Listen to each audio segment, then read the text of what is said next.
দেশের অভ্যন্তরীণ নানা ইস্যুতে যখন রাজনীতির মাঠ উত্তপ্ত, তখন প্রধান উপদেষ্টার পদত্যাগের গুঞ্জন আন্তর্জাতিক মহলে তুমুলভাবে নাড়া দিয়েছে এবং ফের আলোচনার কেন্দ্রে এই নোবেল বিজয়ী অর্থনীতিবিদ। এ নিয়ে নানামুখী আলোচনা সমালোচনা হলেও এখন শোনা যাচ্ছে স্বপদেই থাকছেন ড ইউনূস।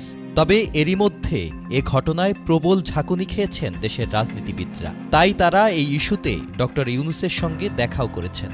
ড ইউনূসের পদত্যাগের ইস্যু ঠাঁই পেয়েছে আন্তর্জাতিক প্রভাবশালী সব গণমাধ্যমে। যুক্তরাষ্ট্রের প্রভাবশালী গণমাধ্যম দি নিউ ইয়র্ক টাইমস তাদের প্রতিবেদনের শিরোনাম করেছে নির্বাচন নিয়ে চাপের মুখে অধ্যাপক ইউনূসের পদত্যাগের হুমকি। প্রতিবেদনে বলা হয়েছে, শিক্ষার্থীদের নেতৃত্বে একটি আন্দোলন গত আগস্টে কর্তৃত্ববাদী হয়ে ওঠা শেখ হাসিনা সরকারের পতন ঘটায়। সে সময় বাংলাদেশের লাখ লাখ মানুষ গণতন্ত্রের পুনরুজ্জীবন উদযাপন করেছিলেন।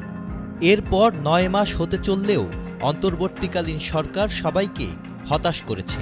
যারা দ্রুত নির্বাচন চেয়েছিলেন তারা সেটি পায়নি। অধ্যাপক ইউনূস বলেছেন যে যদি তাকে তার কাজ করতে না দেয়া হয় এবং স্বাধীনভাবে দেশকে নির্বাচনের জন্য প্রস্তুত করার সুযোগ দেয়া না হয়, তাহলে তিনি পদত্যাগ করবেন।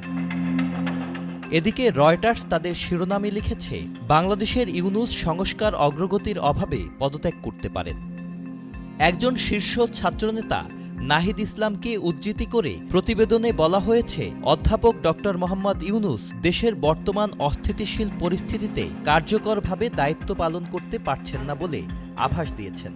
সংকট সমাধানে সমর্থন না পেলে প্রধান উপদেষ্টা তার পদত্যাগের বিষয়টি বিবেচনা করতে পারেন। তাছাড়া কাতার ভিত্তিক গণমাধ্যম আল জাজিরা তাদের প্রতিবেদনে বলেছে, বাংলাদেশের অন্তর্বর্তীকালীন নেতা মোহাম্মদ ইউনূস কেন পদত্যাগের কথা ভাবছেন।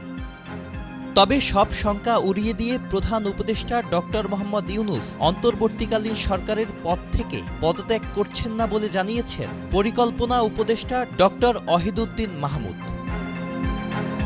Sajid Abdullah, channel I.